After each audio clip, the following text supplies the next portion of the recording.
clients that are telling us that as well. So a lot of activity, definitely,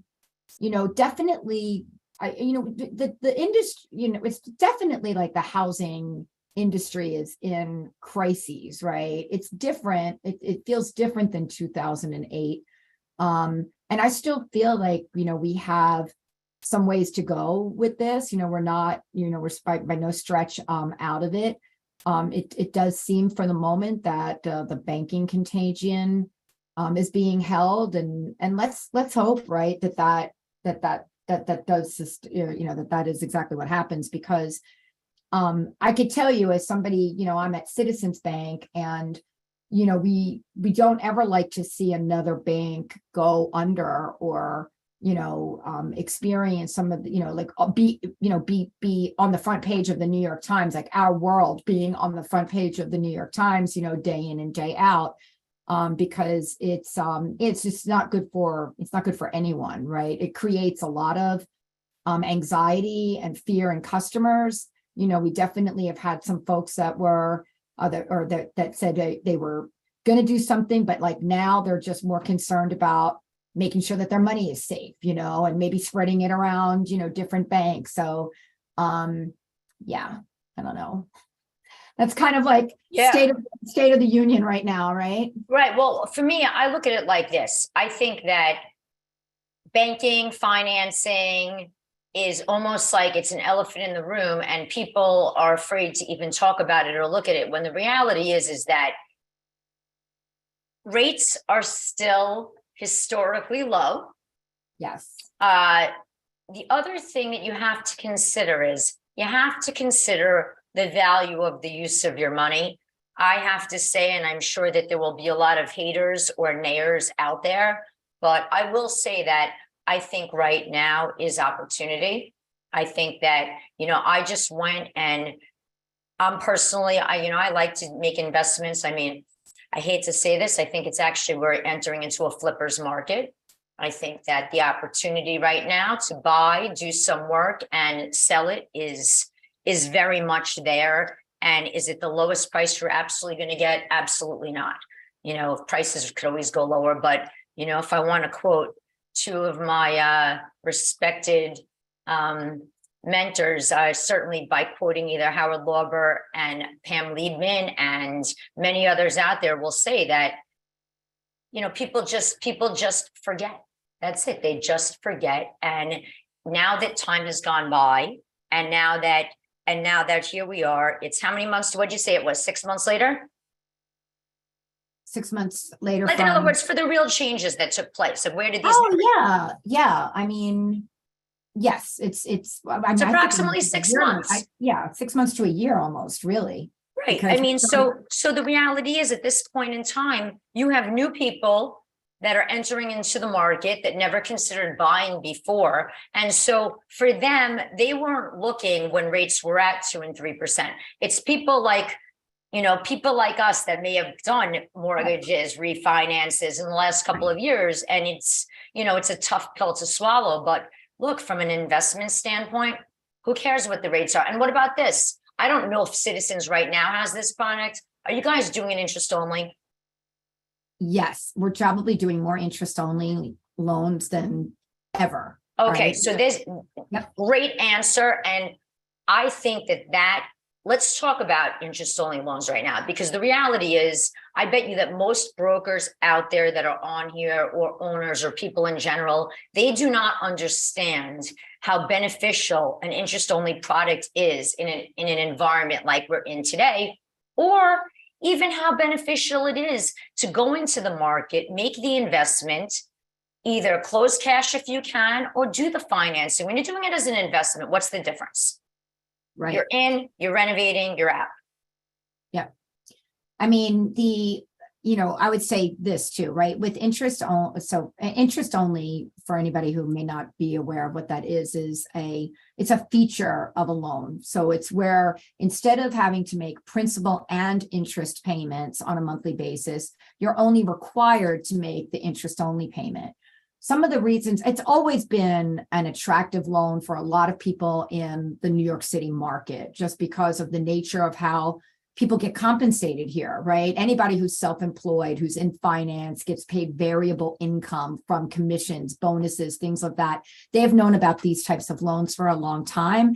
And they're often the ones coming to me saying, hey, can I get an interest only, mortgage? Now that it's flipped a little bit, and it's more the loan officer that's bringing up to real estate agents and customers like, hey, let me tell you about an interest only mortgage and why it might be the best product right now, arguably the best product. And it's for a number of reasons. I mean, one is that it keeps the monthly payment that you're going to make very low. If you buy into the fact that there's most likely going to be either a life event or a refinance event that's going to occur in the next, let's call it 1 to 7 years, then it becomes even more of an attractive product, because in a fully amortized mortgage, a 30-year fixed or a 5, 7, 10-year ARM fully amortized, the majority of your payment in the first 9 to 10 years of that loan is going toward interest. You pay very little principal down. So especially like with what Jamie's talking about, if you're buying a property that maybe you're thinking about, flipping, so you're not going to be holding on to it that long anyway, why make the much higher payment when so little of it's going toward principal anyway, when you could potentially have a much lower payment that's going towards the interest. I think another category of folks that this is really good for, I know that, with agents that refer to me, they deal with a lot of buyers that, maybe want to help their kids buy something, or they want to buy an apartment in the city for their children instead of paying rent, guaranteeing, these high rents. If you can, and we should say, right, not every co-op might allow an interest-only mortgage. But what I find with that is that, like, if you're in that perimeter of Central Park, the co-ops are much more restrictive, but the farther you get away from that, the further you go downtown, certainly when you go into Brooklyn, Long Island City, Queens, et cetera, I don't find the co-ops have the restrictions, and they all allow the interest only ARMs. But yeah, for somebody like, let's say I want to buy a condo for my daughter to live in while she's, going to NYU in the city or what have you. Then having that interest only payment is another way for me to, keep my expenses down while keeping her housed. There's just a plethora of reasons, notwithstanding the fact that right now, at least at our bank, the interest rate is the lowest interest rate that you're going to be able to get for that too. So, and I see that, people are saying, what's the average rate and this and that. I pulled up some data for a talk I had to do the other night, so it's still fresh on my brain. So the highest rates have ever been was in 81, and the average mortgage rate was about 16.6%. The lowest rates have ever been was in 2021, right, when rates dipped below 3%. The average that rates have been all the other years is 6.25%, which, by the way, is the average 30-year fixed rate today. So Jamie said earlier at the top of the call that, hey, by the way, rates aren't that high. They're really around the average. For those of us that have been in this industry, and especially because, the last 5 years are so fresh to us, we're like, oh my God, rates in the 6s and 7s, they're so high. But historically speaking, they are not that, they're not that high. They're really right about the average. And rates were averaging a little bit over 7% for several months last year. So like I said, we are a little bit lower right now. And, there's, most economists agree that rates will always continue to kind of do this like rolling hill sort of thing, right? Well, they'll come up, they'll come down, they'll come up, they'll come down. It's kind of how the economy works. So there will be a dip in rates at some point. What no one can agree upon right now is that going to be by the end of this year? Is that going to be in a year from now, 3 years from now? But certainly, we all believe that that there will be some sort of refinance opportunity for anybody who's gotten a mortgage in the last year and getting a mortgage right now. So I know you probably have all heard it because it's been like I feel like it's been like the saying for the last year. It's like, you date the rate, you marry the home, or, some variation of that. But that's always been the case, or I shouldn't say always, but that's been the case in the last 27 years. The average life of a mortgage, somebody's saying, Sharon is saying in the early 80s, my rate was 11 3/4. My first mortgage, Sharon, was at 10 and a half. And I felt like I got a great rate because rates had just dipped, right, to 10 and a half. But the life of the average life of a mortgage, Jamie, has not been greater than 7.5 years nationally. And that's Right. that's a 27-year statistic. And in New York City, it's been 5.5 years because there's more transiency here. Yeah. So I think, I always encourage, every client that I'm speaking to just, I share the data with them, right? It's not saying that like this is, so that you can make the best educated decision and help your clients make the best educated decision, right? The average 30-year fixed rate mortgage that goes 30 years, right? With not being paid off sooner by the house being sold or any other way. 0.000. It's less than 1%. And that's like a 50-year-old statistic. Yeah. I can't help but really want to get out there the message to people that it's not a terrible time to finance. And I think I really believe that, because if you look at it this way, one of two things is going to happen. We may very well be living in a 5.5% world, basically for most of our lifetimes, maybe even between 5 and 6, and consistently staying there. The reality is that probably would be better for us all long term if it did. I don't think that we're going to get back down into those 2s again. I'm very happy to be in a 2.5% on my primary and 3s on investments. But right now, if you really lay it out there, anybody that was interested in buying, if you're one of those people that's now knocking yourself in the head and saying, hey, I had this window of opportunity to buy before the bomb really dropped, when that March 20th date really hit and everyone got really freaked out, before a few weeks later, then the market went on fire and everybody was, purchasing like crazy. There is right now, we know the prices are down. They're down. There's not a ton of inventory. However, I don't know necessarily that you're going to see the benefits of it in New York City. Where you'll see the benefits in New York City is you're going to see the benefits of a cash offer right now and on deals that need work, because everyone is still petrified to do work on a property. And the people that aren't afraid to do the work are the people that are going to go in there and get themselves a good deal, because you probably can go in about 20% lower than you would have been at the height during COVID. And while that's not a huge, drop, it's this drop that we're in right now. It's probably not the lowest it's going to get to. It will get lower, but it's going to get lower and come right back up so quickly that anyone that thinks that they're going to wait because it's going to get lower it's a foolish decision. You might. You can't time the market. That's right? what I was going to say before, that Pam and Howard always say is you can't time the market. Exactly. You can't time the bottom, because by the time you know that you're there, you're already out of it.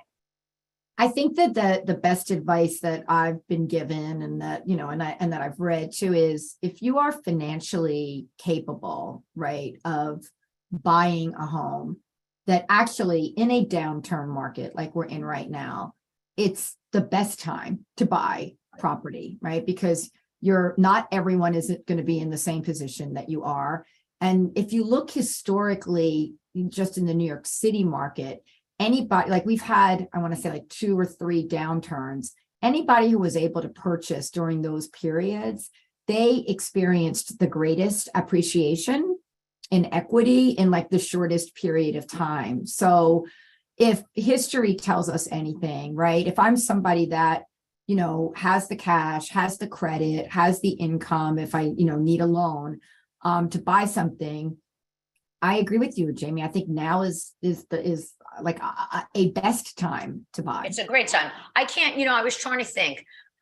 I've purchased a couple of properties in the last, let's say, 7 years. They weren't home runs. They were good. They were good. I'm seeing it all right now.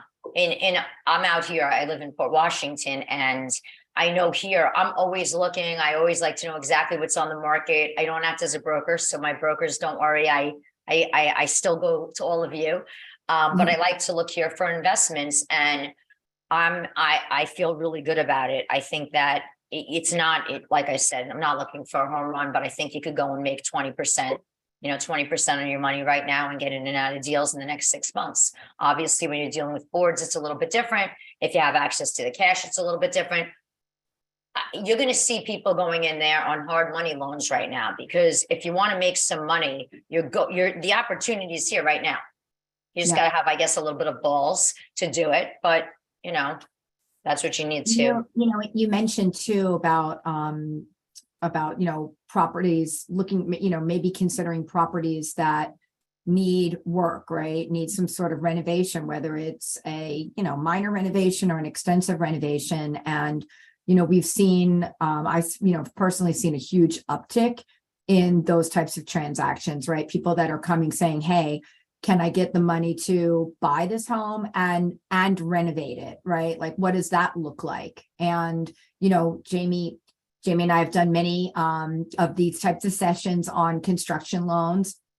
And those are still hotter than ever. And, the lenders that, like ourselves and a couple of others, there's not as many lenders that do them, but those that do are still doing them. And I would say that, to all the agents on the call, like, know what those products are, have somebody that you can, a trusted advisor that you can refer your clients to see if that's a way, if you've been looking at home after home after home and they can't find, a turnkey home for themselves, then, maybe I had a client that I was working with for a couple of years, like doing pre-approval after pre-approval. And, clearly they were very picky. But like ultimately they just closed last month on like a white box condo that they're going to completely renovate, right? And we got them the loan to buy the property and make it, exactly the way they want it to be.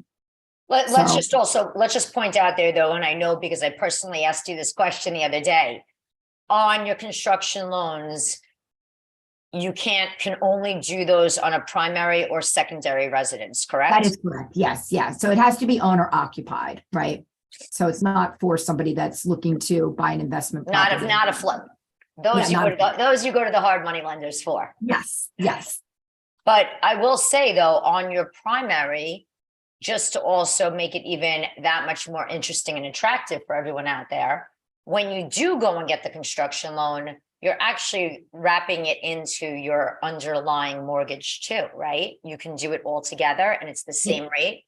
Oh yeah, it's all one loan. It's a construction to permanent loan. So you're locking whatever today's rates are. You don't have to worry about what they might be 6 months from now or a year from now when the reno's done. But yes, it's just one loan and the same rates. Actually, the rates are the same right now on construction loans. I mean, what are they? There's some that are slightly different, but like they're within 1/8% of one another. What are the rates though? So right now let me just talk a little bit about rate and pricing from various lenders, because this has definitely been the trickiest market for a lender to be in. And you see this by a lot of the stuff that you see lenders that are doing, right? Like, lots of layoffs, cost cutting. The margins on loans that we're all making right now are razor thin. So every lender is trying to figure out, okay, how do I, either make a little bit of money or like not lose so much money and, weather this storm, especially while volume is not as, high as it was the last couple of years. And what you'll see is that some lenders will pick a product, right? So like Citibank has decided to like lean in on their 30-year fixed rate mortgage, right? So if you have a client and like that's the only thing that they want in the world, and if they can qualify with that bank, then they're probably going to have the lowest 30-year fixed rate on the street. They're lower than market rate. My bank has decided that that we don't believe people are going to keep 30-year fixed rates, or that they even want them right now in this environment. So we've leaned into the ARMs and the interest only ARM. So our 10-year ARM is like in the low 5% range today, like let's call it 5.25 without any relationship pricing. The 30-year fixed rate, conversely, is like a whole percent higher than that at Citizens Bank, like 6.25, let's call it. Relationship pricing is another thing that is that any bank that offers it is really pushing it, because that's another income stream for, that offsets these thin margins on the loan. So anybody that has, let's call it $200,000 or more post-closing assets, if they move them over to that lender, then they can get additional discounts off the rate. For example, somebody, with $500,000 that, is banking with us, gets 0.5% off the rate. So I just locked somebody in this morning on a 10-year ARM at 4.75%, right? So, rates below 5% for 10 years. That's a really aggressive, strong rate. I do see a question like, are there vacant land mortgages available?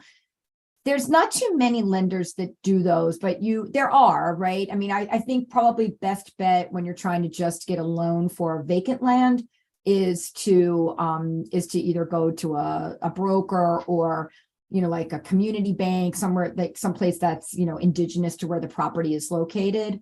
I could tell you at Citizens, we will lend on the land plus the construction. So if somebody comes with the contract for the land and the contract to build, we combine them and we do one loan to help them buy the land and do the construction. But if they're just buying the land, they have to get the loan through someone else. Although that is with our credit people, and it's something that we're hoping to bring to market later this year. But we don't have that right now. Well, Jamie, you're on mute. Sorry about that. Putting aside construction loans. Yes. What is the rate right now on, I don't know, do you have a 5, you have a 7, you have a 10? What do you have right now? And what are your rates? Oh yeah. Actually the rates that I just gave you were for regular purchase mortgages. And the construction loan rates are the same or maybe 1/8% higher. Oh, okay. So, yeah, sorry about that. The market is there, like, without getting very technical, because honestly, it's not my area of expertise either, but the way that the market is like inverted right now, like our 10-year ARM is as low as the 7, which is as low as the 5. So they're all the same rate. So what is it? What did you say that it was on that? It was like, for somebody with excellent credit today, and establishing like a basic bank account with us, 5.25 on a purchase. That's ridiculous that people are complaining at that rate. Yeah. Now, let me ask you, I am curious about this. The way that I look at it is, I think that right now, buyers are also in a spot where they probably can go and apply for a mortgage and it could be pretty smooth. I'm sure that the fallout of Silicon and, and Signature and anybody else that goes with it, and the private ones, will be tightening up, right? And so one of the things that people should be considering is that, first of all, we're at 5.25 right now. Okay, so if rates go down, you'll refinance. You have nothing to lose. Prices are down right now. And if it's not down now, then maybe it's not going down, because sometimes certain products just aren't going to go down. When you don't have a lot of inventory, you don't have a lot of inventory, but right. So it seems to me that, and that's why I said, I'm always pretty, I'm very public about my opinion on where things are going. And I've said it now, I'm going on like 3 months of it. This is a blip, in my opinion. I still think that this month ahead, April is going to be crazy busy. I think that we're going to see a lot of activity, and and I think the shock factor of 5, 6, 7% is over, and the people that don't have the credit will have to face the music and pay 6 and 7, just like the people that didn't have good credit when rates were 2 and 3, they were still paying 4 and 5. So Yeah. I think that I agree. First of all, I agree 100% with what you're saying. And I do think that the shock factor is over for most people. And just to add one step further, I think that, one of the best pieces of advice that I got from my mentor when I started in this business was, she said, don't ever sell out of your own pocket. And I don't know if you know what I mean by that, but what it means is, don't impose what you might think that everybody else is going to think that, right? Like you said earlier, most of the people that are coming in as buyers now were not in this market a year ago, 2 years ago, 3 years ago. So they don't have the preconceived, notions and thoughts that we have of, oh, this is a high rate. And I think that, and I say this to my loan officers, in every meeting, I'm like, remember, you probably are more concerned about the rate than the person that you're speaking with. You remember, they don't know the history of the rates. Most people don't, right? Some people do, and that's fair. And you have the conversations that you need to have. But all of us on this call right now, we've been in the industry, so we've seen the rates lower, and you can't, I think that subconsciously we probably even tense up or think oh, they're gonna oh, kind of cringe when they hear the rate and the payment. But I'm here to tell you, because I'm every day on the phone all day long talking to people, that 90% of the folks, when I'm matter of fact and I'm like, this is the rate and here's what your payment's going to be. That's it. That's the end of the story. It's look, and if you can afford it and you want this home, then they're signing the contract and they're getting the loan. And I'm saying this out loud pretty emphatically because I have to remind myself too, right? No, but it's true. Don't sell out of my own pocketbook. But it is really, really true. I mean, if you can be getting, if you basically, even if your credit's not great, you could still be under 6. Under 6, if it's not Maybe. great. Yeah, maybe. I didn't say bad. I know. said not great. Great Not is when great, you're getting right. the 4, 5 and a quarter. Right. Right. Good, you're still going to probably Right. be. I mean, if you have if 700 is not a great credit score, but it's a good credit score, But it's a good credit score. and it's probably going to get you the low rate, right? Yes. Yeah, I mean, and especially that combined with other factors, right? So if you have a 700 credit score and you're putting 30% down, then you're pretty much going to get the same rate as somebody that's got a 740 that's doing 20% down. When you start to combine a lower credit score with a higher loan to value, less money down, maybe you need a debt to income ratio exception. Those are the folks that are going to pay more, right? Because there's layered, what we refer to in the biz as layered risk. You mentioned about, something that I do think that's important to say is there has been a tightening of credit standards across the board with lenders. So I think it's important not to gloss over that. And when I say a tightening, in a market where I remember almost every lender in New York doesn't just lend in New York, right? They're lending in other states, nationwide like ours. So decisions that are made are typically made, for, not by market to market. Prices are falling on homes in other parts of the country more so than they are here. As a result of that, the overall stance is, hey, we should probably not be making crazy high loan to value loans for, high loan amounts, because, if the market drops, then our position as the lender becomes worsened, right? Now we're really in this at a high loan to value. So I think that right now in our area, 90% financing, it's still available. But it's going to be that's going to be available for, very specific, clients that have excellent credit, have reserves, can move money to the bank. That's probably, I should have said that first. That's probably the number one discerning factor. And like, that loan amounts that work up to maybe like 1.5 million. I think the days of like doing 90% on a 2-family to 2.5 million, which trust me, I've done a lot of those. Like right now, those are really limited, to somebody that is, establishing a banking relationship or already has a banking relationship with the lender. So, keep that in mind, and make sure that, you're getting your clients pre-approved. Like if you're working with somebody that says, hey, I only have 10% to put down, let's make sure that there's a product that exists for them. Right, right. No, it's amazing. It's amazing that the sentiment out there, but I will say the deals are coming in now. It is not it's not crazy busy. I'm not going to say that, but the deals are happening and they're picking up by the day right now. And I know you said that, it's already tightening up. It's already going to get more difficult to obtain financing under really favorable terms, but it could get harder.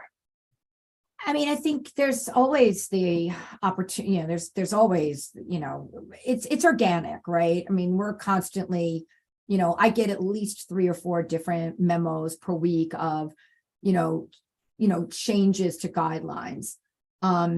Whereas like we've tightened up, let's say on loan to value, we actually like relaxed our guidelines on, what deems a property non-warrantable. And, let's back up.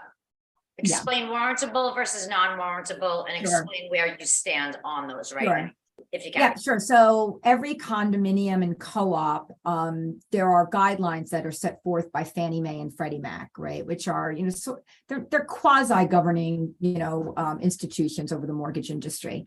And if the condo or co-op meets the guidelines that Fannie and Freddie have set out, and they're the same guidelines, then and it has to do with the financials, how much money's in reserves, the budget, owner occupancy, sponsorship, one entity ownership, it's a whole litany of things, right?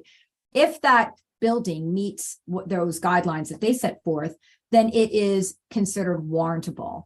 And when a building is warrantable, there are typically more lenders that can lend in it, more lending options. You can typically go a higher loan to value because the lender feels more comfortable because the building is meeting all of these criteria. In New York City, 50% of the condominiums are non-warrantable. It does not mean that they are bad buildings. It just means that in one shape or another, they're not meeting the warrantability. Sometimes they will never be warrantable. It just could be that it's condos that are above a Whole Foods. That Whole Foods is huge and it exceeds the percentage of commercial space that Fannie and Freddie say is the permissible amount of space. So in that instance, sometimes lenders will, once it becomes non-warrantable, then the only loans that can be done are what's called portfolio loans. So it's loans that the lender is holding on their portfolio and lending their own money. And that's where the tightening is coming in, right? I mean, those are the loans that are not as profitable, and yet they are the ones that are the most predominant in our area. So trying to mesh that with still making some money. Again, that's where, this whole, hold on, I'm like messing up my words a little bit. I'm going off in a tangent. Non-warrantable portfolio loans with the lender, but there are some buildings that, there's non-warrantable criteria. And then there are buildings that don't even meet that. And so they're all considered exception, like non-warrantable with exception, or some lenders will just not lend on them at all, right? I'm sure that everybody on this call has come up against, because oftentimes I'll get a call, hey, can you lend on this building because we were trying to get it through ABC Bank and this is not a building that they will lend on, whether it's because of litigation or, maintenance or, assessments or, it can run the gamut.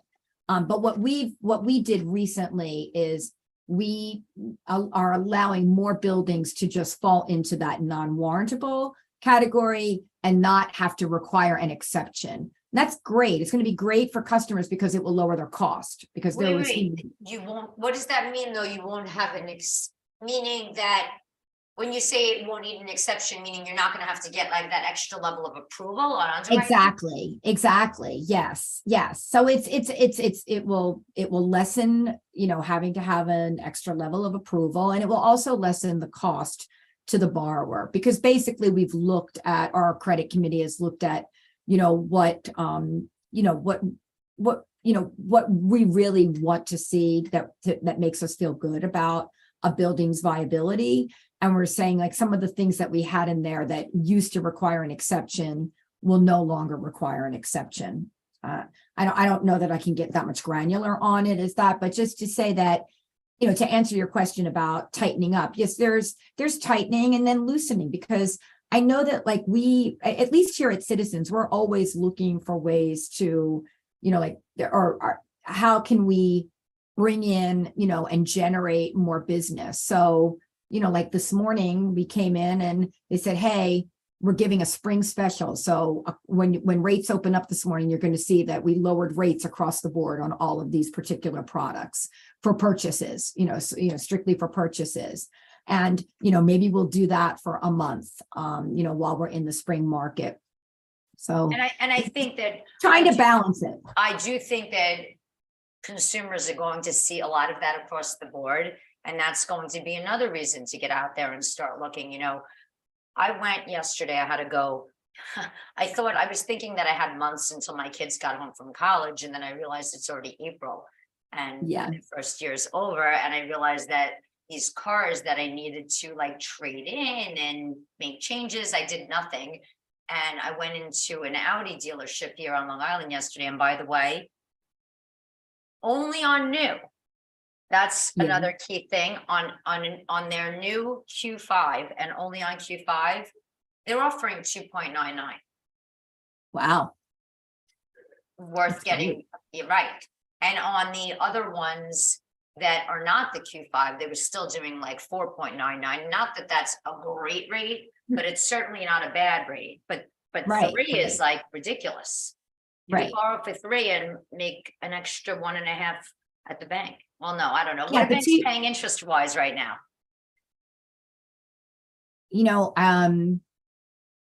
Well, I know that like I have a high, like one of those high yield accounts with my bank, and it had gotten down to like 0.75, and now it's like 4.75, I want to say. Crazy. Yeah. So it's crazy. So then it makes it worth it. Borrow 3%. Yeah. But to your point, right? I mean, I think that there are a lot of, and this can vary from lender to lender, right? There are a lot of, different, products. I mean, even myself, I found myself last year, like really, delving into loans that we can offer that I never really looked at that much, because frankly, I didn't have to. Rates were so low. The portfolio product, pretty much I could fit most people in. But now that, I do feel like everybody needs to be more creative now. And there are first-time home buyer products. And these are typically like, you got to like go from one lender to the other, because every lender, not every lender has one, but when they do, they're going to be different. Yeah, it's typically their own proprietary product. But, if the property is located, and Jamie, I know you've done classes on this, if the property is located in a low to moderate census tract, where we still have lots of those areas in the 5 boroughs, then even if the client makes $1 million a year, they might still qualify for this one particular type of loan with this one particular lender, and it's at a lower than market rate, So now there's all sorts of other idiosyncrasies to it, like there's a maximum loan amount and and debt to income ratio and this and that. But we're finding more and more people that will qualify for these loans, mainly because we're like actually looking for them, right? Right. If you're working with a really good loan officer, they should be talking to you about these types of products and not just your, your standard 30-year fixed or even your interest only, but like, hey, you have a first-time home buyer. Let me see if they might qualify, for this product. Because maybe they can do it with less money down, with less reserves, with a lower rate, with no PMI. There's all sorts of stuff out there with closing cost assistance. Right now we're offering that, to certain first-time home buyers up to $10,000 of a closing cost assistance. So, it's all going to change very soon. And then it's going to change again because that's just yeah, street ups. yeah, But it's exactly. going to be, there'll be more of a stabilization, I would say. I wonder though, timing wise, how long the mortgages are going to take now in the near future. Are they going to take longer, or is it still going to be quicker because there's not the massive volume of them? So here's what I'm finding here is that they're not, we should still be able to. I think what you're going to find is everyone has let go of operations staff, right? So they're working with a smaller staff. We still, underwrite and, whereas we were maybe on a 24 to 48 hour turn time, because the volume was so low and we were still, maybe more heavily staffed. Now our underwriting time is like 3 to 4 days. So you can still close a loan in 30 days. The truth of the matter is in New York City, the average, what is it, Jamie, 45, 60 days? It is. It doesn't even matter because you're dealing with, if you're buying a co-op or a condo, you're dealing with management, you're dealing with the boards. Right. And it's time. People forget co-op and condo boards are not paid. Well, they're hired, but they're not paid employees. And so they work full regular jobs too. So getting them to sit down and meet is not always, they don't have the same sense of urgency. Right. So, but yeah, I think that it's crucial to get out there and educate your clients and even I was having lunch with somebody who I'm friends with in the industry yesterday. And what we were talking about was how to not sell or not make a move and carry an asset that you don't need because it's going to cost you more money in an interest rate to move out of it.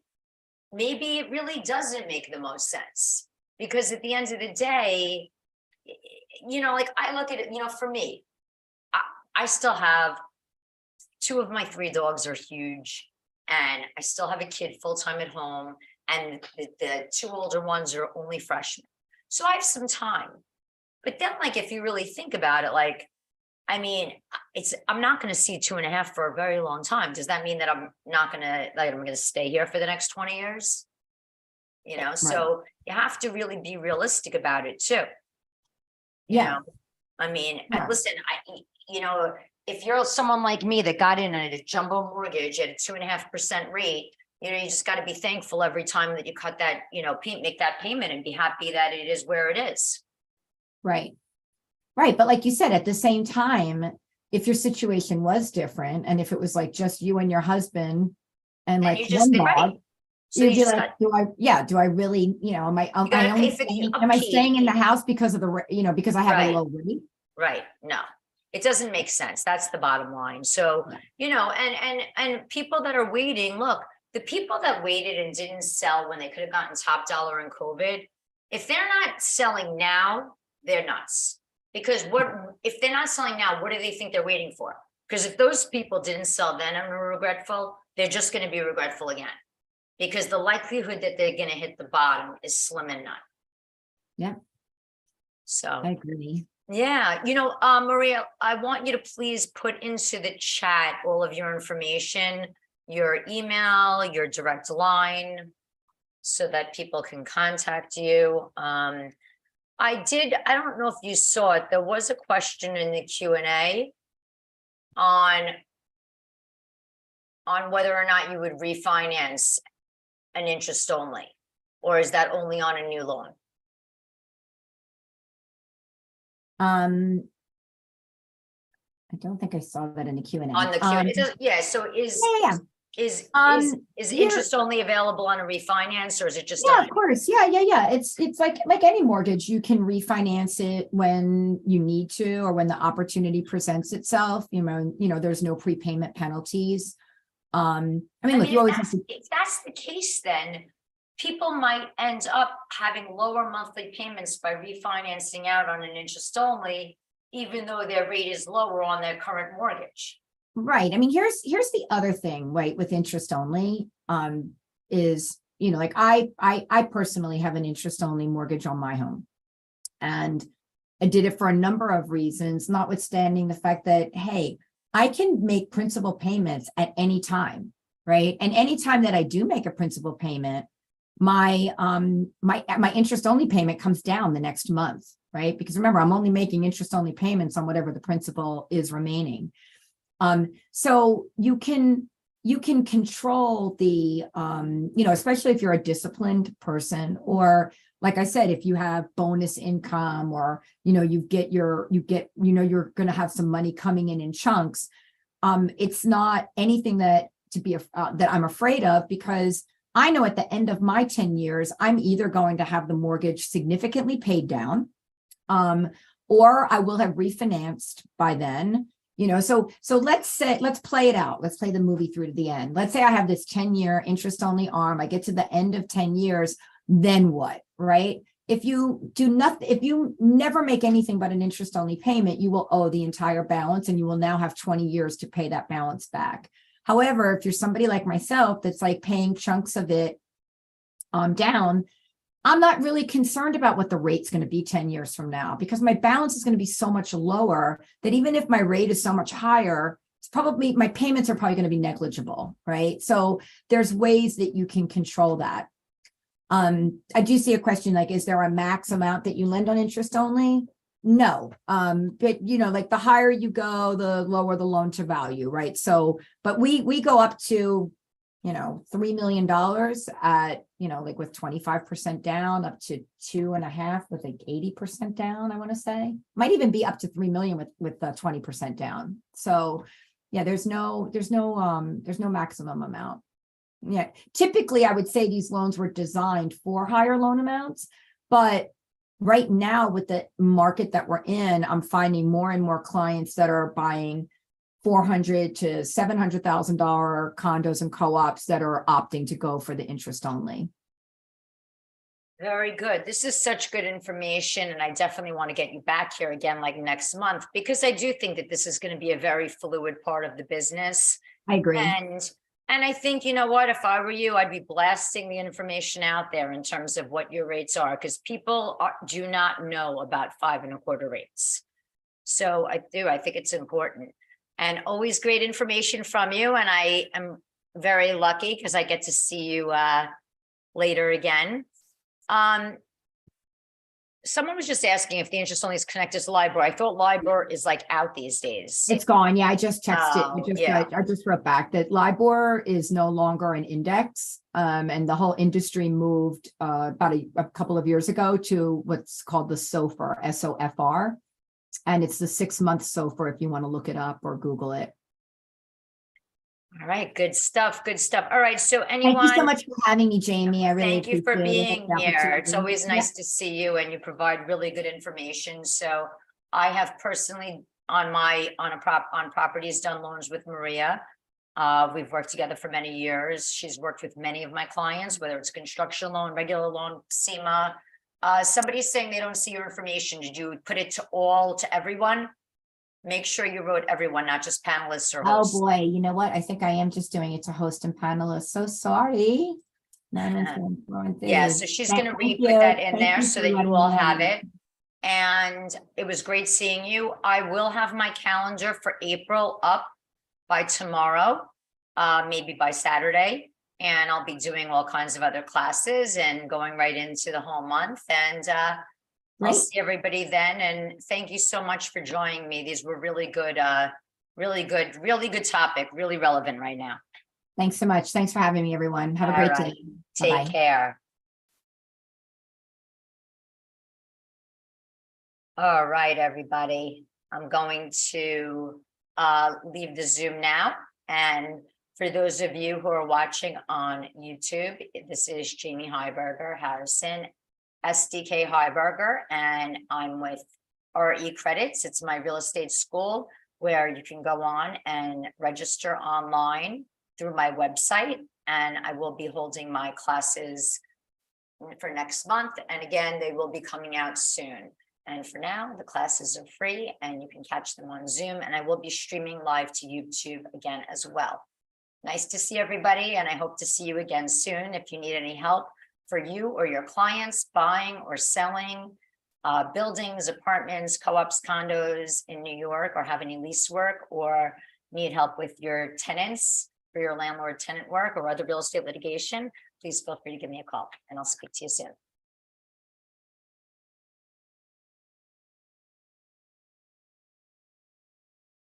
And I just saw Maria Isby had asked whether or not there could be a transcript.